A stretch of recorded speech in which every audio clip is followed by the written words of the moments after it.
सुभान अल्लाह दोस्तों, आज हम आपको कुदरत का एक ऐसा करिश्मा दिखाने जा रहे हैं जिसे देखकर आपकी रूह तक कांप जाएगी और अकल दंग रह जाएगी।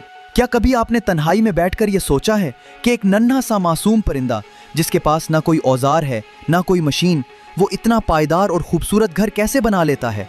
ये मेरे अल्लाह की शान है। जरा इस मासूम चिड़िया की अनथक मेहनत को देखें।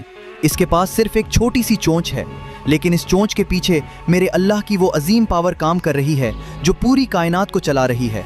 ये मेरे रब की खास मेहरबानी और करम है कि उसने उन परिंदों को ऐसा लाजवाब हुनर अता किया है जो बड़े से बड़े माहिर इंजीनियर्स को भी वर्ताए हैरत में डाल दे। वीडियो में आप जैसे जैसे आगे बढ़ते जाएंगे, आप महसूस करेंगे कि आपका ईमान ताज़ा हो रहा है। एक एक मंजर, एक एक तिनका, एक एक रेशा और उस परिंदे की एक एक हरकत आपके दिल की गहराइयों में उतरकर पुकार पुकार कर कहेगी कि इस कायनात का खालिक व मालिक कितना अजीम और बेमिसाल है। जैसे जैसे वीडियो की